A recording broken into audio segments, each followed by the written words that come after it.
It is Mock Draft Monday, and it is also the first time we're really reacting to football, or at least a lot of football, in, man, months and months and months since December or January. Welcome to the show. Adam Azer here, Jamie Eisenberg, Chris Towers for Fantasy Football today.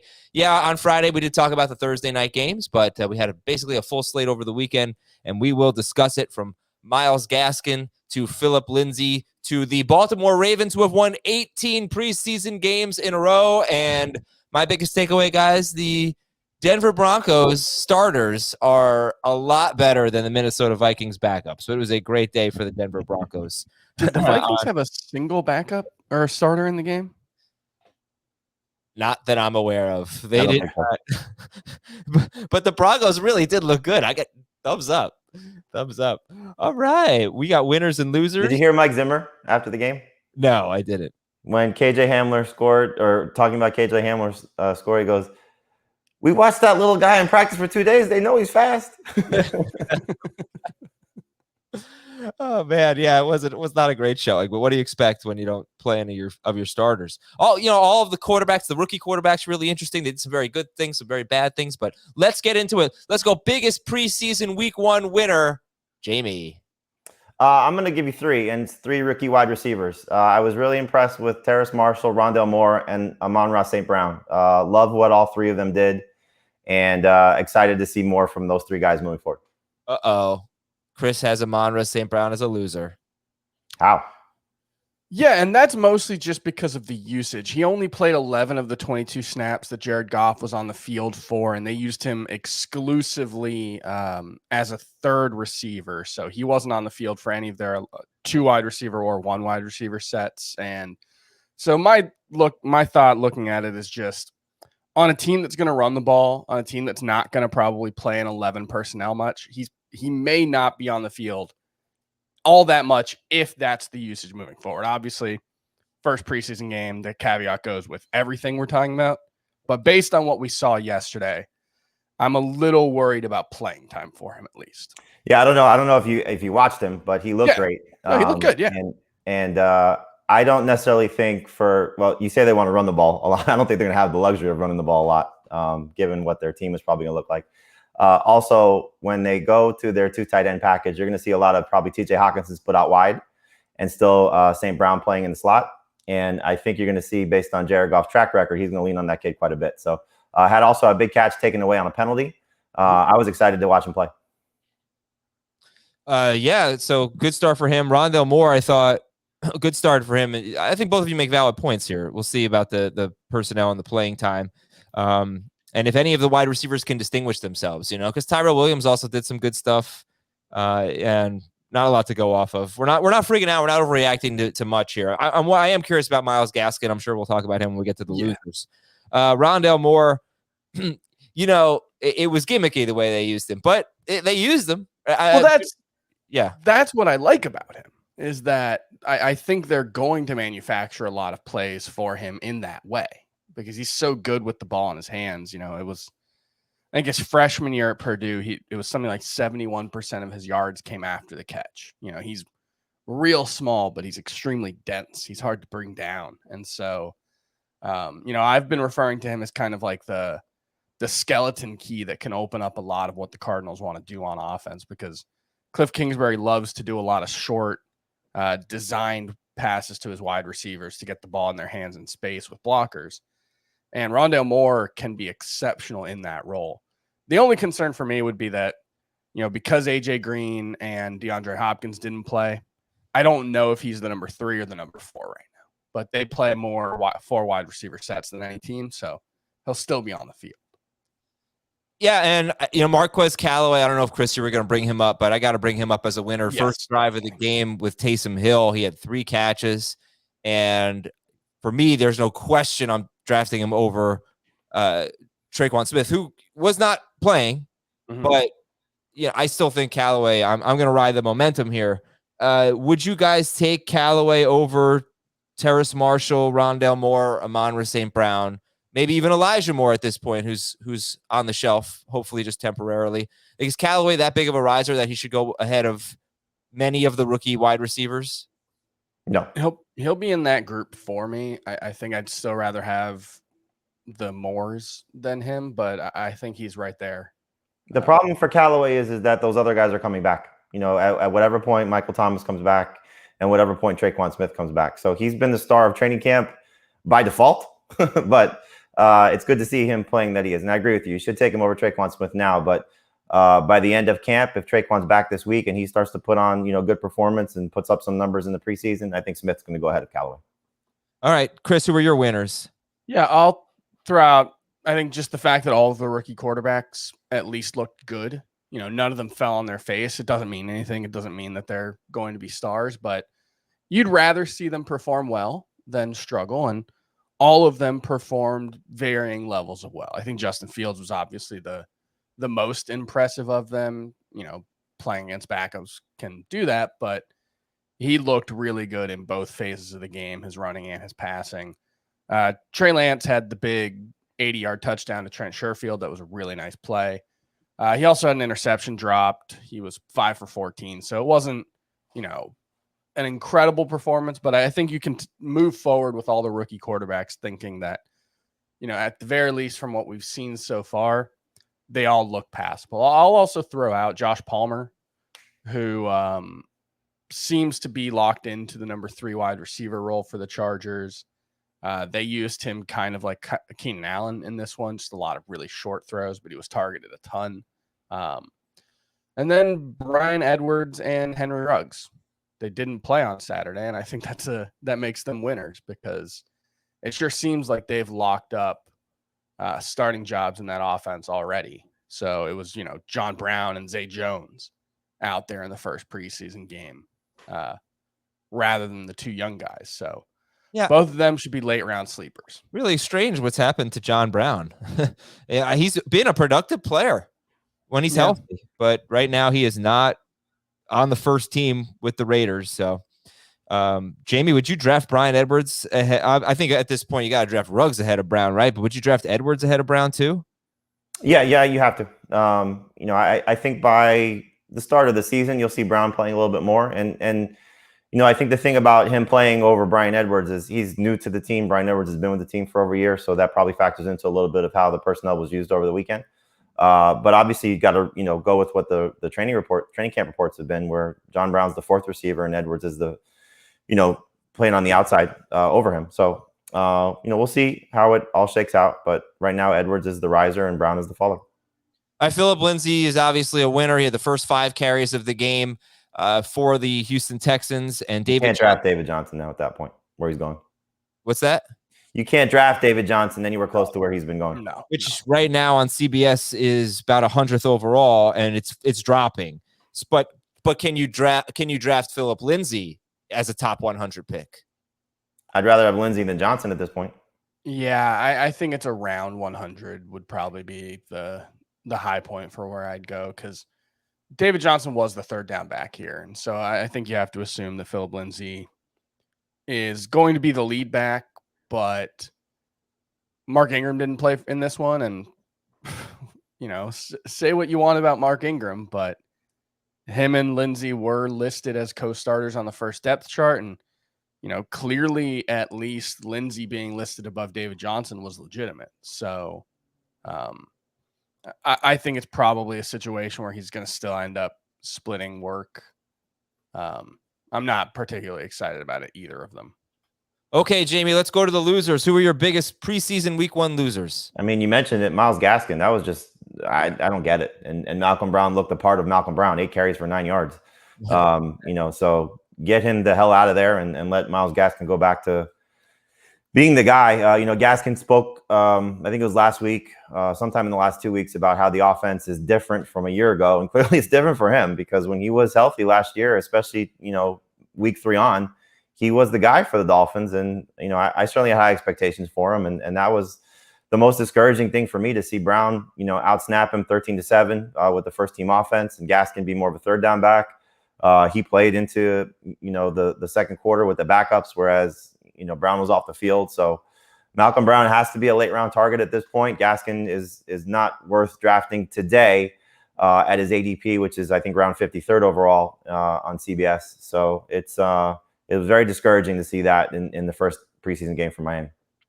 So yeah, how much of a reaction are we going to have to this? So are you going to say maybe take a Michael Carter or Javonte Williams, a Chase Edmonds, someone in that group ahead of Myles Gaskin now?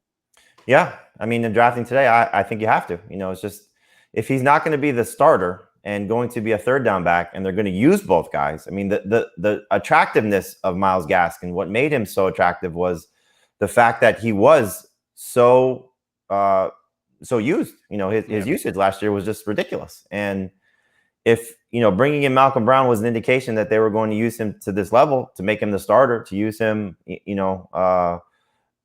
almost double the snaps with the first team. You can't. I still think Gaskin's the better player. This isn't take Malcolm Brown over Myles Gaskin. This isn't sink Myles Gaskin to the levels of David Johnson, because I want to see more. But drafting right now, where I was looking at Gaskin in some cases in the 4th round, and there's no way you can do that now. Yeah, I thought Gaskin had the potential to be, a top 15 back if he had the same role as he did last season. Played 65% of the snaps in each of his games.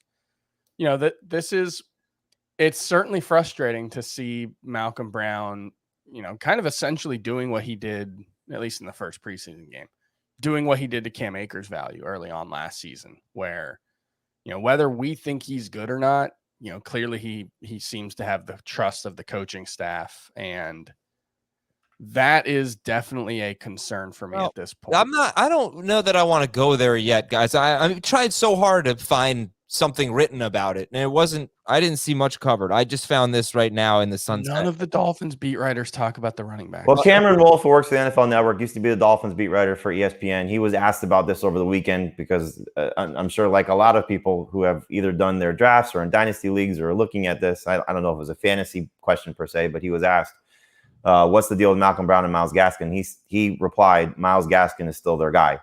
So right. I don't think, again, you don't panic and necessarily sink Myles Gaskin, and I don't want to convey that.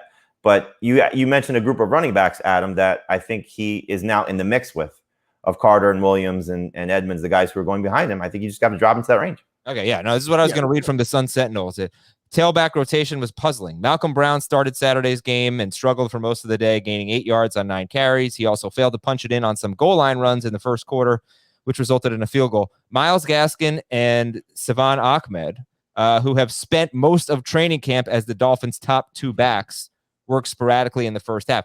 Ahmed is also a part of this equation. It's not clear that he wouldn't, next week or week 2 preseason, Gaskin could start, but Ahmed could be in the rotation too. So right, it sort of should go without saying here that none of what we saw this weekend should dramatically change your opinion on anyone. Right, but it puts Gaskin in the 4-5 range now to the 6-7 range. And I dropped him to RB28, so just a few spots, just because I was assuming he was going to have a similar role as last year. And I think the other part of this, and I'll go back to what I said about John Brown. Malcolm Brown's the new guy, so let's see what Malcolm Brown can do in live action, and that might be something the Dolphins are exploring. And I'll also add one of the running backs that you compared him to.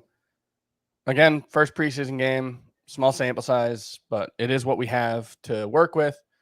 Michael Carter was the 1B for the Jets with Tevin Coleman out. It was Ty Johnson who led the team in snaps with Zach Wilson on the field.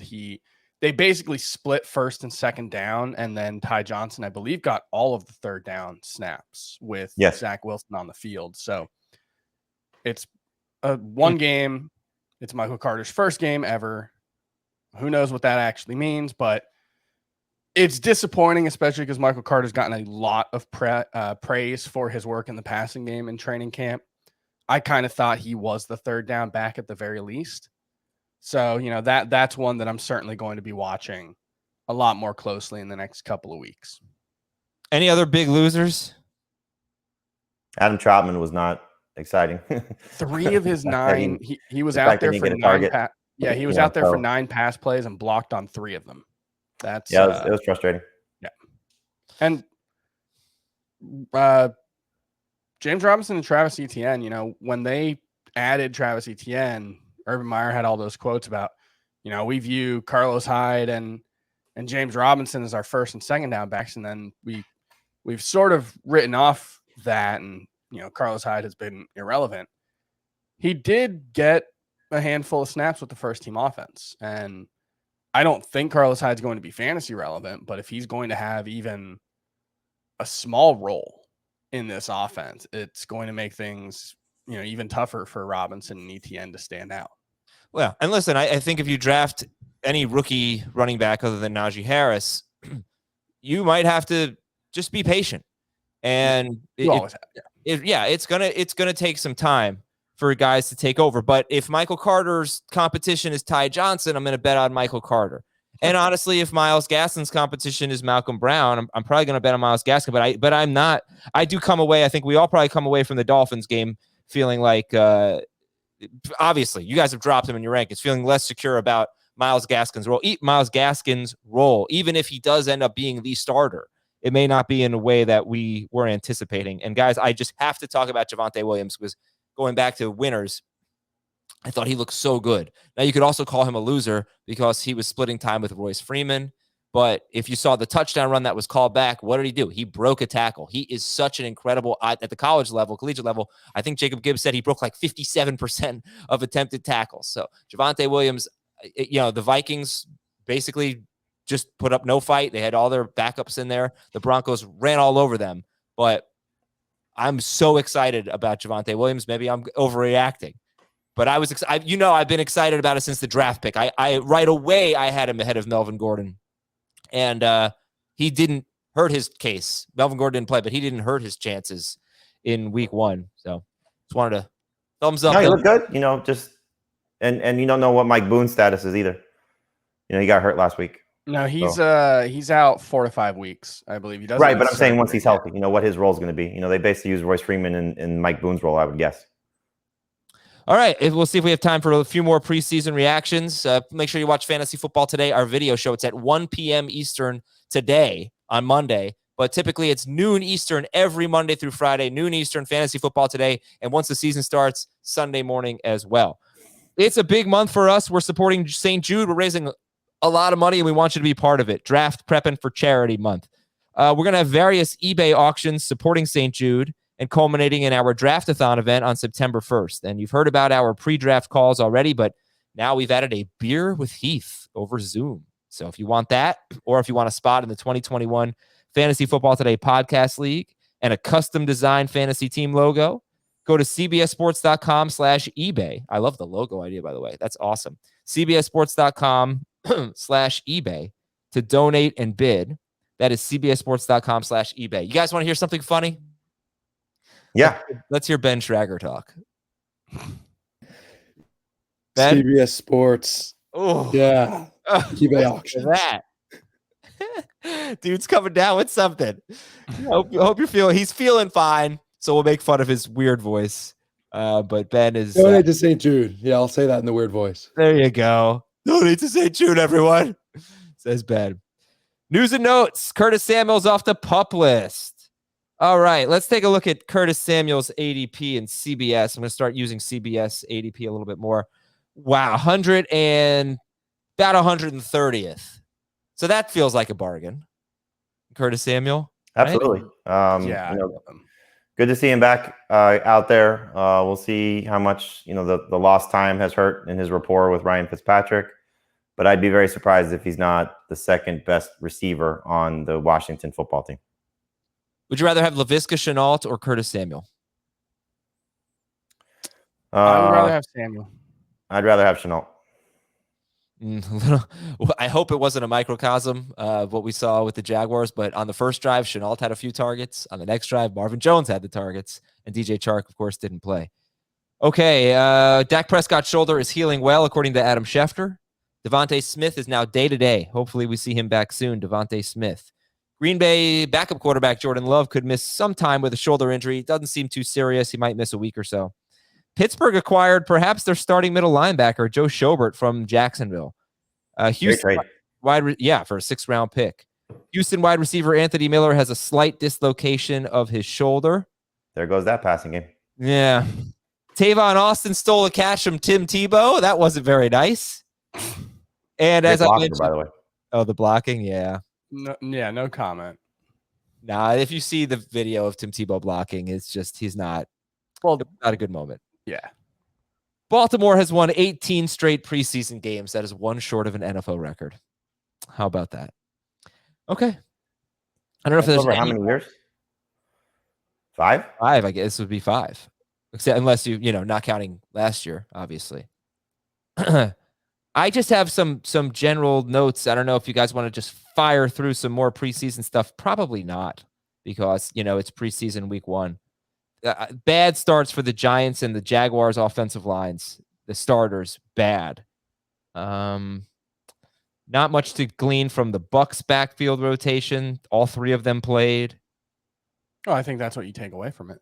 Yeah, but it was just so limited. I really was not impressed with Trey Sermon. He fumbled.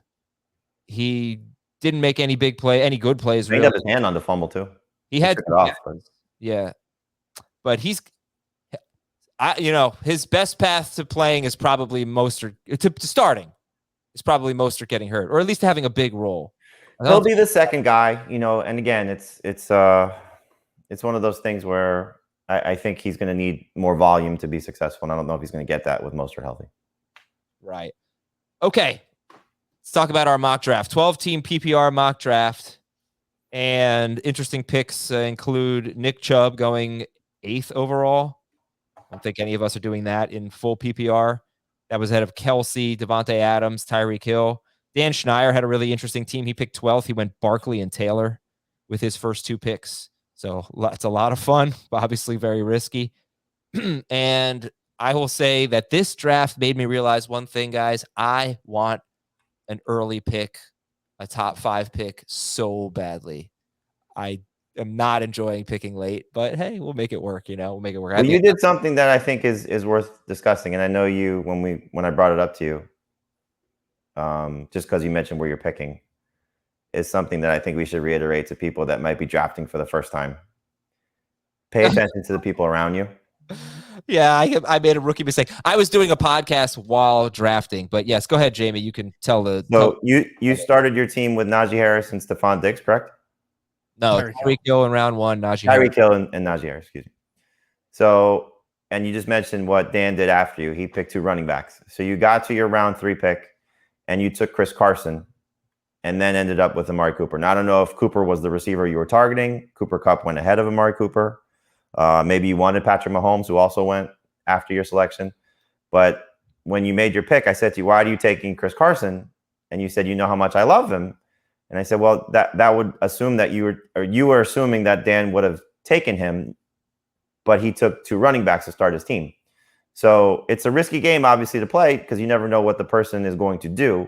But sometimes you just need to read or check their roster, and especially how Dan drafts. I doubt he's going to go 3 running backs. So when you pick near the end, 10, 11, maybe 9.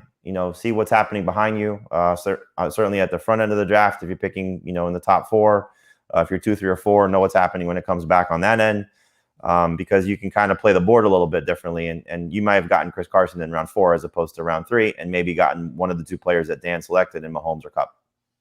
Yeah, I would have taken Mahomes if I had been paying attention, but I promise I had a legit excuse this time. I was doing a fantasy football today. Right. And again, I when you said it to me, I understand it, but I think it's just worth pointing out, for people that are drafting for the first time, look at the person behind you if you're on an end.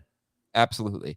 And always the roster grid is a really useful tool, especially kind of later in the draft. You're going, oh man, I need a tight end, but I don't know if I should take one here. You click the roster grid, you see 10 other teams have tight ends, so it's only you and one other person who needs a tight end, and that might help you wait an extra round or 2. Well, know your league, though. If there's annually 2 or 3 guys take 2 quarterbacks early, take 2 tight ends, just keep that in mind also. Okay, so I don't know, Jamie, if you had any major takeaways from this draft. Well, I think the most interesting part of this draft was what Jack Capitorto did, because that was fascinating how it played out. And I thought his team was okay. It's not a strategy I would certainly recommend. But he drafted all players from the NFC East. So funny. I believe he pulled off a pretty solid squad. And Heath and I were trying to figure this out. Like, which divisions could you do this with, like, realistically, and which ones, like, would you totally avoid? Like, the AFC East is one you would probably avoid, because unless you go Stephon Diggs and Josh Allen with your first 2 picks, it probably doesn't work. And those aren't exactly 2 players you want to take with your first 2 picks. you can certainly play it out however you want to. Like the NFC North would be fun because you can have 3 players in the first round with Dalvin Cook, Aaron Jones, Devontae Adams. Obviously, the AFC West, if you go Chiefs heavy to start your team, so there are different ways to do it. But so what Dak ended up doing is, you see the team here if you're watching on YouTube. Yeah. He ended up with all players from the NFC East. His quarterback is Dak Prescott. His running backs are Ezekiel Elliott and Antonio Gibson. He has Devontae Smith, Kenny Golladay, and Terry McLaurin as his receivers. Dallas Goedert is his tight end. Miles Sanders is his flex. The Washington football team is his DST. He's got Jalen Hurts, J.D. McKissick, Devontae Booker, Kadarius Toney, Curtis Samuel, and Tony Pollard on his bench, and that's his team. And so you may look at it and say, well, the quarterback is great. He's top 5. The 2 running backs, the 3 running backs. Slow it down just in case people missed it. Here's his team. His starters: Dak Prescott, Zeke and Gibson, McLaurin, Golladay, Devontae Smith, Miles Sanders at flex, Dallas Goedert at tight end, Washington football team as his DST. And honestly, every pick made sense, right? It's not like he reached for anybody. He reached in a couple of instances, but not for his starters, and like he took, like the thing that's the weak point of this team is number 2 and number 3 receiver right now. But a month from now, or the start of the season, if Golladay and Devontae Smith are healthy, that's a legitimate number 2 receiver and a legitimate number 3 receiver when you factor in that he took a quarterback early. And so, you look at the roster build, he started with, so the way that it unfolded for him, he started with the 2 running backs. He went Zeke and Gibson. He was picking 5th, I believe. And he took McLaurin in round 3. And then when it got to him in round 4, he was debating between Adam Thielen, Mike Evans, and Miles Sanders. And he ended up taking Sanders, not to do this, but he took Sanders. He's like, oh, look what I just did. And then that's when he played it out. So he took Dak in round 5, and Dak was right in the quarterback run. I think I started it with Josh Allen, and then it went Allen, Lamar, Kyler, Dak. And then he just kind of, played it out that way. Golladay next, Devontae Smith next, Dallas Goedert next. Curtis Samuel is a very good number 4 receiver, given that he's healthy. Tony Pollard's the handcuff to Zeke. It's not horrible. Again, not ideal to do it that way, but it's not horrible the way that the team got put together. Yeah, it's pretty funny. Chris, I don't know if you had any takeaways. You drafted 10th. So you took Devontae Adams. I took Tyreek Hill shortly thereafter. You went with Adams in round 1 and Joe Mixon in round 2. I was actually wondering, just your and mine picks. Adams and Mixon or Harris and Hill? Who would you prefer? Jamie, I guess, since Adam and we know who we'd prefer. No, that's not necessarily true because I didn't have a chance to pick Adams. So what's a better start? He didn't have a chance to pick Harris if he wanted. Right. So, Adams and Mixon, or I have Mixon higher than Harris too. Oh, okay. I go back and forth on Mixon and Harris and PPR, so I probably would take Chris's team because I like Adams better than Hill. Yeah, I would take Chris's too because Adams to me just has probably up to 20 more catches than Tyreek Hill, just based on recent history. Adam, maybe 5 more touchdowns. Maybe not, but yeah, Adams has been on pace for 110 or more catches 3 straight seasons. And can Andy Reid please do us all a favor? When you take Mahomes out of the game, take Tyreek Hill out of the game too. And then there was the Barkley Taylor team right after us. But would you rather? Okay, in retrospect, Chris, the running backs off the board when you picked Adams were McCaffrey, Kamara, Cook. Kamara went second in this draft. Henry, Zeke, Jones, Eckler, Chubb. Would you rather have Adams and Mixon, or Barkley or Taylor with your first round pick and Stephon Diggs as your wide receiver?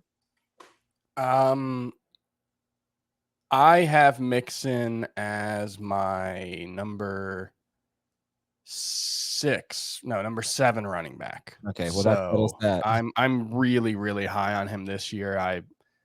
I'm not. I don't know, have you guys seen Ted Lasso? No, please don't rub it in. All right, well, I'm not rubbing it in, but there's a recurring bit where he's like, one of the players, what's the happiest animal in the world? A goldfish, because it has a 10-second memory. I feel like that's how people should treat fantasy football. And so this, I'm never drafting Joe Mixon again thing that a lot of people do. His situation hopefully looks like it's going to be completely different. He was already being used in the passing game more often early last season. No Giovanni Bernard this season. there's a chance he gets 75 targets this season. If he gets 75 targets, I think he's going to be a top 6 wide running back. So I love the situation for him more than I ever have. And yeah, I'm perfectly happy taking him over Jonathan Taylor or Saquon Barkley at this point.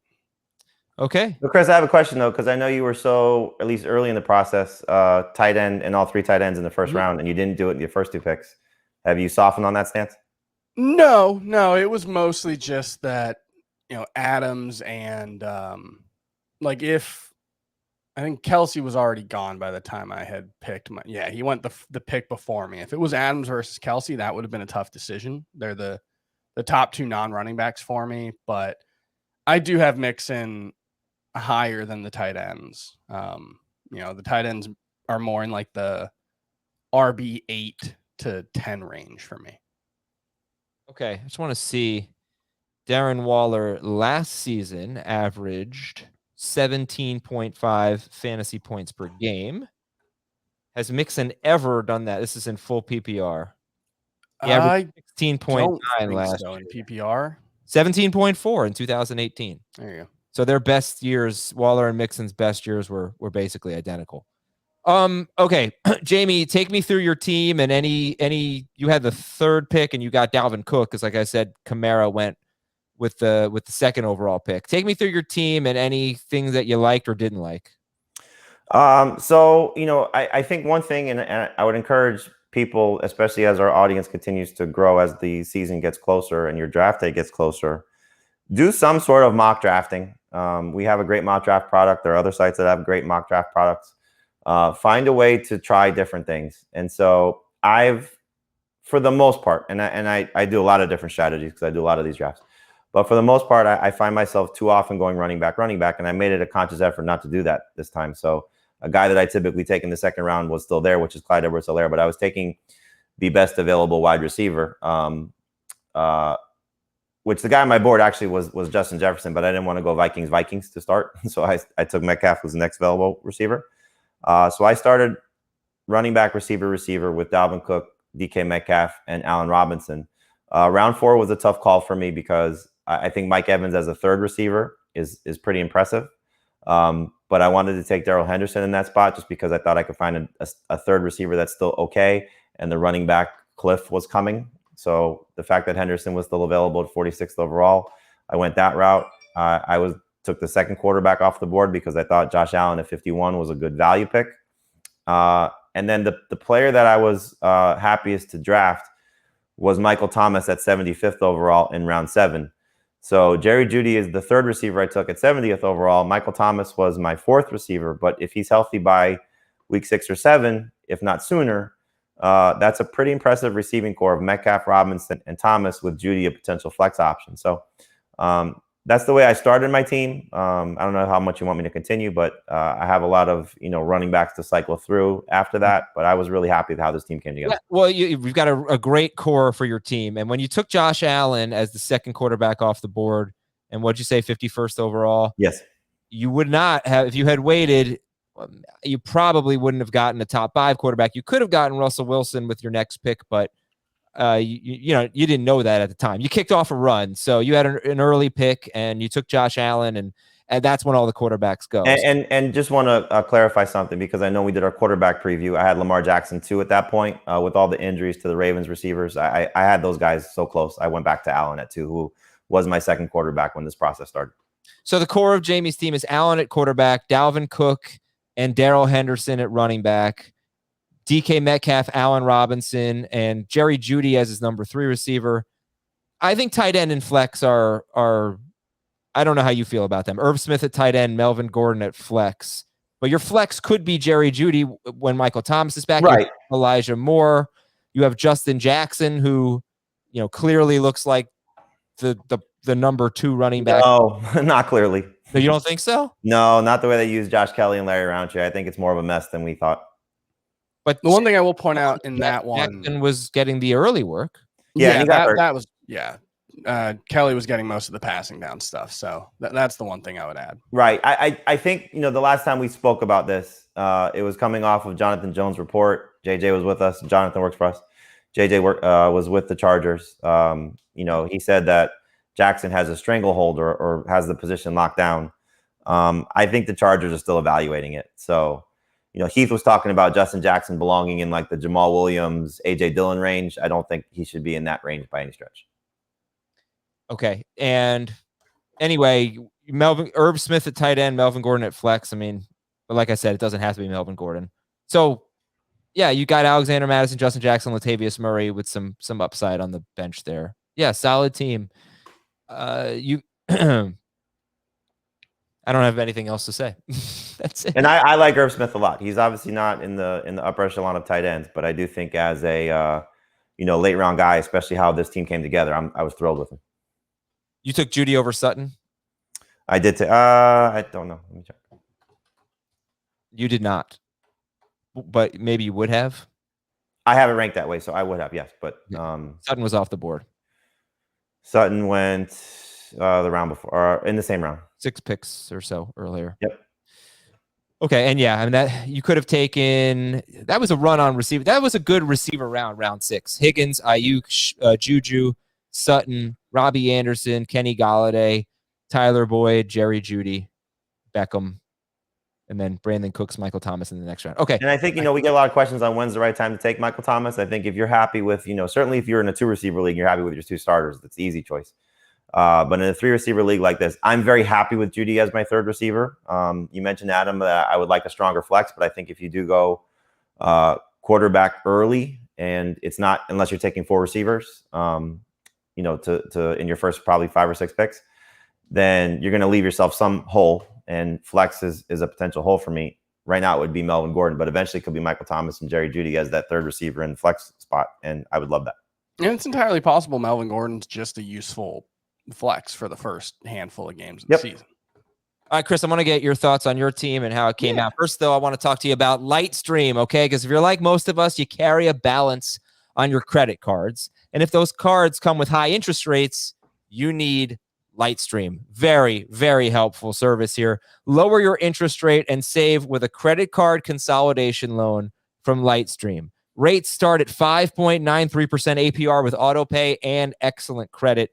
Lightstream believes that people with good credit deserve a better loan experience, and that's exactly what they deliver. You can get a loan from $5,000 to $100,000. There are no fees, and you can get your money as soon as the day you apply. We have a special offer just for our listeners. So in addition to getting this great rate from Lightstream, it can get even lower if you go to lightstream.com/FFT. That's the only way you can save even more and get this discount. Lightstream.com/FFT. That is lightstream.com/FFT. Subject to credit approval, rates range from 5.93% APR to 19.99% APR and include a 0.5% auto pay discount. Lowest rate requires excellent credit. Terms and conditions apply, and offers are subject to change without notice. Visit lightstream.com/FFT for more information. So Chris drafting 10th, he took Devontae Adams and then Joe Mixon in round 2. And how'd your team turn out?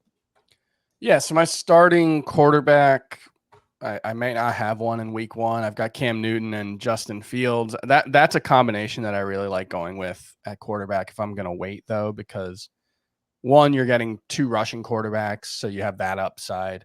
And if they're not starting in week 1, I'm confident in my ability to find a viable streamer. Did Baker Mayfield get drafted in this one? He doesn't usually in our drafts, so I think he's fine. He did not. He gets Cam Newton and Justin Fields. Hopefully, by the time Cam Newton loses his job, that's the thought. Is that I think Justin Fields has top 12 upside when he becomes the starter. Yeah. If neither of them starting in week 1, Baker Mayfield's got the Chiefs and the Texans to open the season. Would be perfectly happy to stream him for those 2 games. My starting running backs are Joe Mixon and Raheem Mostert. My wide receivers are Devontae Adams, Julio Jones, and Robert Woods. I ended up taking TJ Hawkinson for the first time in this draft. I've got Juju Smith-Schuster as my flex. The benches, Justin Fields, AJ Dillon, Rashad Bateman, Marquise Brown, Rondale Moore, and Mike Williams. So 4 sleepers that I like at wide receiver. I'm happy with it. Obviously, because I went with, upside plays at wide receiver on my bench and with AJ Dillon at running back, I don't necessarily have a guy who I feel super confident can step in if something happens in week 1 or week 2 and I have to start one of them. Although Mike Williams is a flex and a 3 wide receiver, I think could be okay.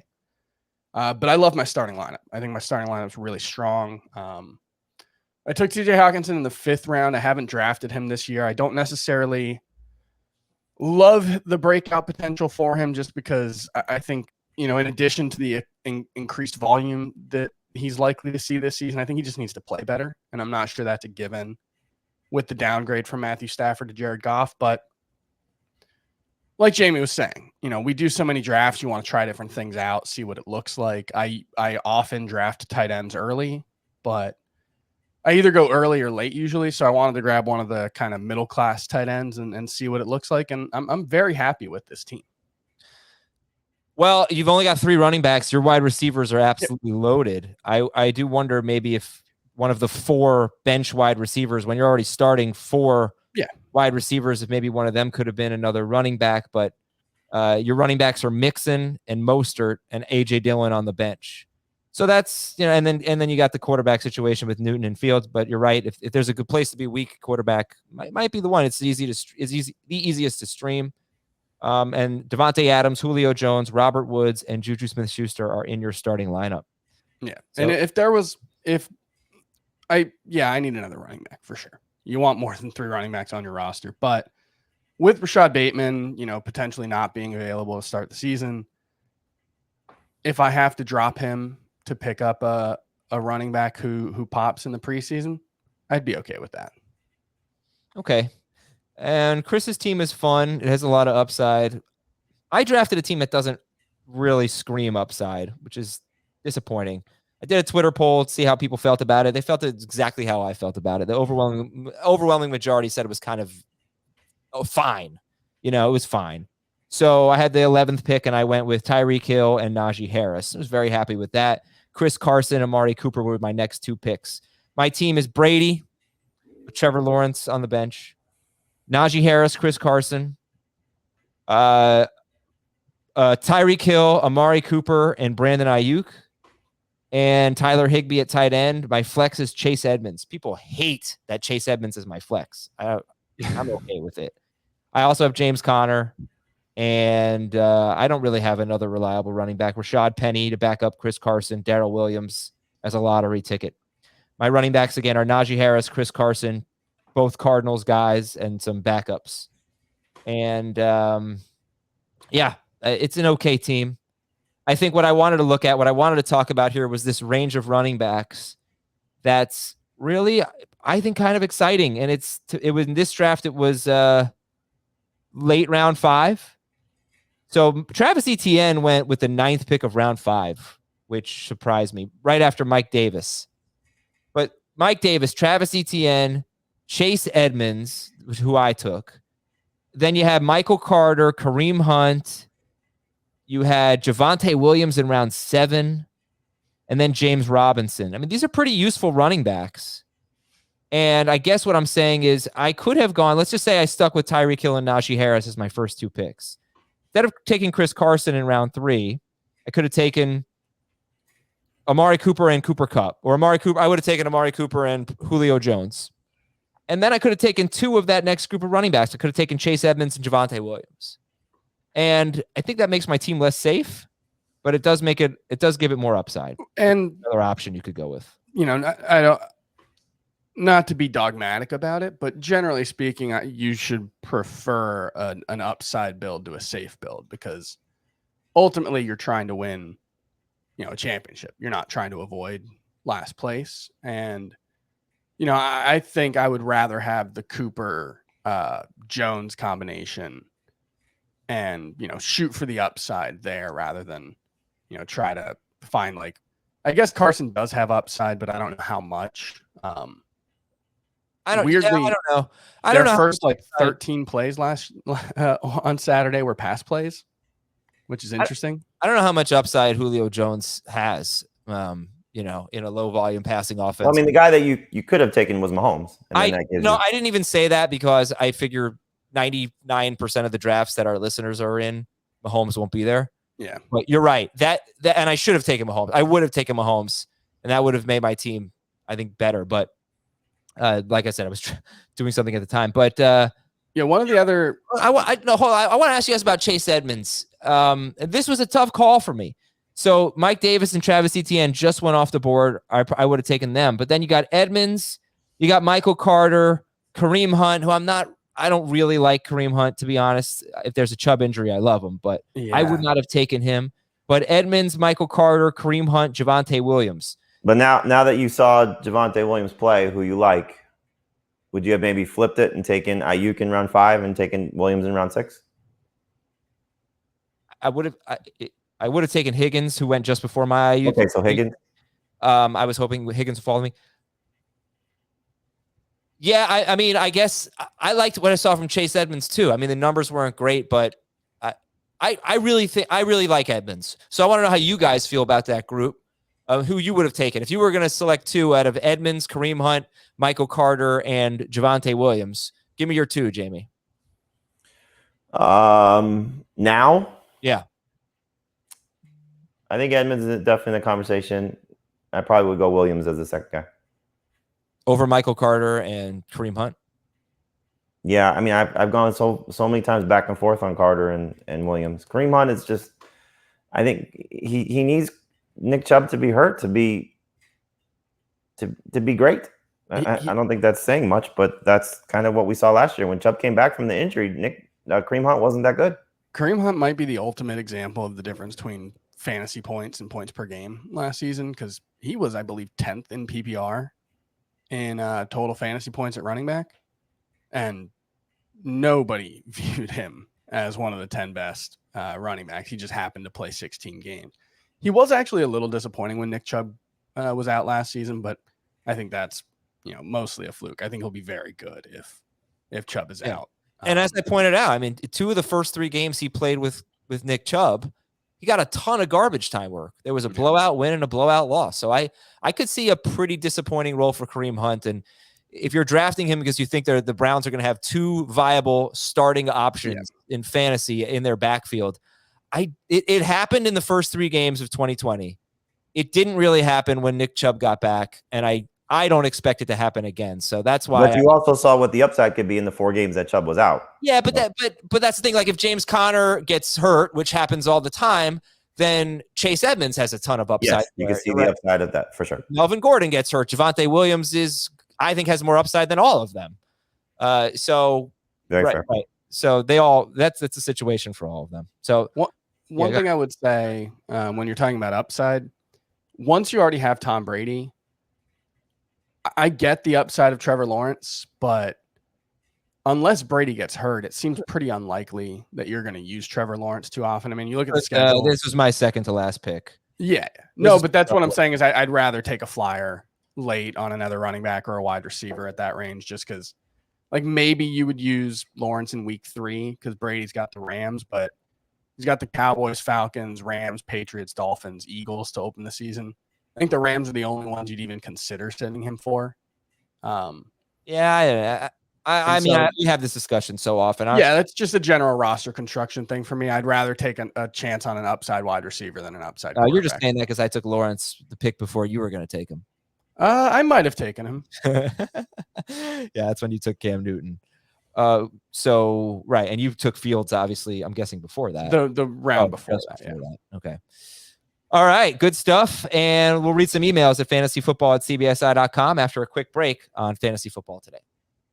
I want to thank everybody for your emails. I want to thank you all for your Apple Podcast questions. Remember to keep those coming. We'll read those on a mailbag. And we have sleepers, breakouts, and busts this week, by the way. Also, no more keeper questions in the Apple Podcast questions, please. This is from James in a silly named town in New Jersey. Mawa. It's Hohokus, New Jersey. New Jersey does have some fun city names. Guess so. My league is going from 1 QB to 2 QBs this year. It's 2 quarterbacks, 2 running backs, 3 wide receivers, a tight end, and a flex. Could you explain your draft strategy, Jamie, and how it differs in 2 QB leagues compared to 1? 5 point per passing touchdown, half PPR.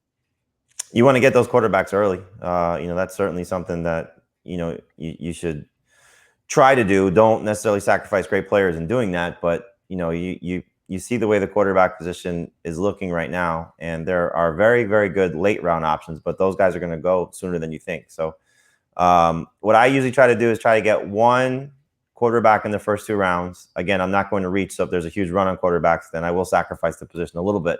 But I try to get one in the first 2 rounds, and then play the board a little bit. And again, it comes down to who you're drafting with and knowing how that they typically focus on that position. But I like to get at least 1 early, 2 early if preferable, but certainly more of a priority in the position than 1 quarterback league. Give me your top 5 picks in a 2 quarterback league that's half PPR. Mahomes 1, McCaffrey 2, Cook 3, Allen 4, Jackson 5. Jackson 5. I know them. All right. All right. From Rico. This is something I never got to bring up on the tight end preview, Chris. But if you look at Darren Waller's season, says Rico, he really had 2 huge games at the end of the year, but was pretty much an average tight end before that. Is that what you want from a second or early 3rd round pick? By the way, I would really say he had about 5 great games at the end of the year, but it is true that he was a little underwhelming before that Jets game where he went off. He had a weird season because very early on his yards per target was incredibly low. His average depth of target was really low, but I think that's underselling things quite a bit. Before that Jets game, he had games of 28.5, 17.8, 15.8, 17, and 21.8. So he was a little inconsistent. He had 3 games with fewer than 10, or 4 games with fewer than 10 PPR points in his first 11. Yeah. But he's still mixed in some really big performances. And yeah, but here's his pace though. 93 catches. This is in his first 11 games. Waller last year. His pace was 93 catches, 788 yards, and 7 touchdowns. Nobody's touching that in the 2nd round or the 3rd round, probably. But then I'm glad you mentioned the I don't know if you said the ADOT, but you said his yards per target. His ADOT went way up after that. And so it started 7.9, 9.0, 13.6, 17.0, 18.2. And those were basically 5. Those were 5 of his 6 highest ADOT games, beginning with that Jets game. Mm-hmm. So his role changed. He started going downfield more, and it really paid off. It's something to keep an eye on early in the season from Darren Waller. If he's struggling and the ADOT's low, that happened last year. So it was a really big shift. In those 5 games, and in those 5 games, he had 4 touchdowns and he had 654 yards. In his last 5 games, Darren Waller was on pace for 2,093 yards. Yeah. So yeah, it was a big shift. So 2 things I would say is, 1, he averaged 14 PPR points per game with only 3 touchdowns in 2019. So, obviously that's pretty good. And yeah, the 786 yards or whatever it was through the first 11 games, that's bad. 93 catches and 7 touchdowns. Like if he gets 93 catches, he's going to have 1,000+ yards. He's going to have maybe 1,100 yards. I think that was just a weird start to the season. Yes, it was 11 games, but you're still talking about relatively small sample sizes. And when you're talking about an 11-game sample size, one big play could change that yards per reception a lot. Yards per reception is the kind of thing that does. No, but I was talking about ADOT. I wasn't talking. Right. No, I get that. Yeah. But he's such a good player, both down the field and with the ball in his hands, that, I think it's the kind of thing where when a guy's averaging 9 yards per reception, or I think he was under 9 yards per reception, one long play could change the way that looks entirely. And so I don't put too much stock in that. I'm not too concerned about it. It's in my mind. And, I feel like Kittle's a little bit safer in terms of his production, just because he's been doing it for longer. But what we've seen from Waller the last 2 seasons, the role he has in that offense, the low yardage early on in the season or for that first 11 games, it really doesn't bother me. Okay, here's Brian from a city smack dab between New York City and Philadelphia. Oh, man, I don't have a clue. I don't know. Scranton, is that in the middle or is that off to the side? I'm going to Trenton? talk. It's probably Princeton. Trenton? I forgot. It's probably Princeton. All right. Yeah. Oh, there was a Batman marathon on yesterday, I think. Oh, Chris, did you watch the White Lotus finale? I have not yet. That'll be our Monday night show. I'm very excited. I think it might be the weirdest show I've ever seen. It's basically pointless, yet somehow so entertaining. Good. Yeah. So good. Weird show. Jennifer Coolidge should win all of the awards for this show. She is who? The lady with her mom's she's Stifler's mom. Yeah, her on the boat. That is just like an all-time television scene. It was really funny. Incredible. Okay, due to the wide receiver depth this year, I haven't heard you guys talk about zero wide receiver. It seems like everyone agrees that they like wide receivers that are going later in the draft. So why isn't the strategy of drafting being brought up or implemented more? I went through Fantasy Pros ADP to determine what a team could look like. So Jamie, this mock from Brian in Princeton is Aaron Jones, 7th overall, Joe Mixon, 18th, Swift, Dobbins, or Carson, 31st, Lamar Jackson, and TJ Hawkinson. So his first 5 picks would be Aaron Jones, Joe Mixon, let's say DeAndre Swift, Lamar Jackson, TJ Hawkinson. And then you take Jamar Chase, and then you take Robbie Anderson, and then Will Fuller or something like that. What do you think about that kind of team? The risk involved with that is obviously you're taking 3 players at the most volatile position and hoping that they all hit to the level of either what they have in the past, like Aaron Jones, or as Chris talked about, what Joe Mixon could do this year. And then DeAndre Swift, we know he's battling an injury already. So you're just, putting a little bit more dynamite on your roster. The problem is if those guys do hit, then you're going to be in great shape if those receivers hit. So it's just a matter of, what your, risk aversion is and the potential reward. I don't love it. I've done it a few times, not necessarily going quarterback and tight end with the 4th and 5th round picks. Typically I'd look for receivers there, but it can work. You're just, putting a lot of ifs on your team. Now, I think the big thing is I pretty much did this in the flex league. I didn't take my first wide receiver until round 5. I had Jackson out. But you picked the wrong league to do that though. Yeah, wide receivers because how it unfolded. Yeah, wide receivers were very inflated, and 2 flex spots also makes wide receivers more valuable. And I ended up just going for a bunch of upside wide receivers. Jamar Chase, Will Fuller, Mecole Hardman, Rondale Moore, Jalen Reagor, Curtis Samuel, Emmanuel Sanders, Paris Campbell.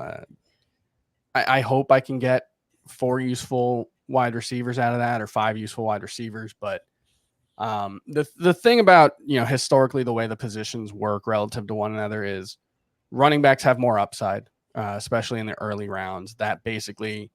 And they hit about the same rate in the first 3 rounds in terms of getting to 200 points. After that, wide receivers become much more predictable than running backs. But as with running back, you're still passing up on upside with wide receivers once you get out of the first couple of rounds. And so that's where, you run into some issues where you're getting, quote unquote safe wide receivers after the first 5 rounds, but they don't necessarily have the huge upside. But wide receivers are inconsistent from week to week. That's just kind of the way the position works, more so than running backs. And so, you could end up being really frustrated with the situation that you have. And if you should assume 1 out of every 3 starting running backs is probably going to suffer some sort of injury that costs him significant time. And then, even the hit rate on those early round running backs is 70% in terms of getting to 200 PPR points. So it's inviting a lot of risk on your team. It's a viable strategy. Anything's a viable strategy. But if you're going to go 3 running backs with your first 3 picks in a 2 running back league, you probably shouldn't draft more than 1 or 2 other running backs the rest of the draft. If you take 3 running backs with your first 3 picks and then draft a James Robinson in the 8th round, I think that's probably a mistake. Mm-hmm. All right, everybody. Go to cbssports.com/eBay. Start bidding. Help us raise some money for St. Jude. We'll talk to you on Tuesday with some sleepers. We obviously have breakouts and busts coming later this week as well. Thanks to Jamie, thanks to Chris, thanks to Ben Schrager and Batman. And we will talk to you tomorrow on Fantasy Football Today.